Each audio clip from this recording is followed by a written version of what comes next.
Hi friends, நான் லக்ஷ்மி. இன்றைக்கி ஒரு சூப்பரான ரெசிபியோடு தான் வந்திருக்கேன். சிம்பிள் ரெசிபி கூட. மசாலா டீயை வந்து எவ்வளோ சுவையாக நம்ம பேக்கரி சுவையில் வீட்டிலே செய்யலான்னு இந்த வீடியோவில் பார்க்க போகிறோம். அதுக்கு முன்னாடி நம்மளோட KHQT சேனல் ரெசிபி சப்ஸ்கிரைப் பண்ணிக்கோங்க. பக்கத்தில் இருக்க பெல் ஐக்கனையும் கிளிக் பண்ணிக்கோங்க.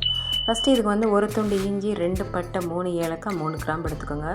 ஸ்டவ் ஆன் பண்ணிவிட்டு ஒரு பாத்திரத்தில் வந்து 1 டம்ளர் தண்ணி விட்டு நம்ம எடுத்து வச்ச மசாலா எல்லாத்தையும் சேர்த்துக்கோங்க. ஏலக்காவை வந்து இந்த மாதிரி 2ஆக வந்து நம்ம வந்து கீறிட்டு போட்டுக்கலாம். அப்போ தான் வந்து அந்த வாசனை வந்து இறங்கும். 2 டேபிள் ஸ்பூன் அளவுக்கு டீ பவுடர், எந்த டீ பவுடர்னாலும் நீங்கள் ஆட் பண்ணிக்கோங்க. அதுக்கப்புறம் 2 டேபிள் ஸ்பூன் அளவுக்கு நான் சுகர் சேர்த்துருக்கேன். உங்களுக்கு சர்க்கரை அதிகமாக வேணும்னா நீங்கள் வந்து கொஞ்சம் கூட சேர்த்துக்கோங்க. இப்போ இது வந்து ஒரு 3 நிமிஷம் வந்து நல்ல லோ ஃப்ளேம்லேயே வந்து கொதிக்கணுங்க.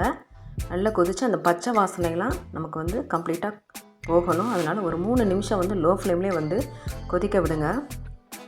இதுக்கு வந்து இப்போ நான் வந்து 1.5 கிளாஸ் வந்து நம்ம தண்ணி எந்த இதில் எடுத்தோமோ அதே கிளாஸில் வந்து 1.5 கிளாஸ் அளவுக்கு பால் வந்து நல்லா திக்கு பாலாகவே நம்ம எடுத்துக்கலாம்.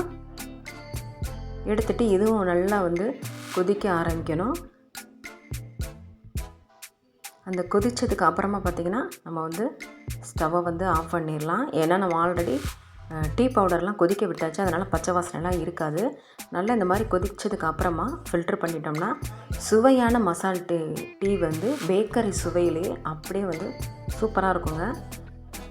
சளி, காய்ச்சல், இருமல் கூட நமக்கு வந்து இருந்துச்சுன்னா இந்த மாதிரி மசாலா டீயை வந்து நம்ம யூஸ் பண்ணலாம். ரொம்ப சுவையாகவே இருக்கும். நீங்களும் செஞ்சு பார்த்துட்டு எப்படி இருந்துச்சுன்னு கமெண்ட் செக்ஷனில் மறக்காமல் உங்கள் ஃபீட்பேக்கை கொடுங்க ஃப்ரெண்ட்ஸ். நம்ம சேனலுக்கான சப்போர்ட்டையும் கொடுப்பீங்கன்னு நம்புகிறேன். லைக் பட்டனையும் ப்ரெஸ் பண்ண மறந்துடாதீங்க. அப்போ தான் இந்த வீடியோ நிறைய பேரை போய் சேரும். தேங்க்யூ ஃபார் வாட்சிங்.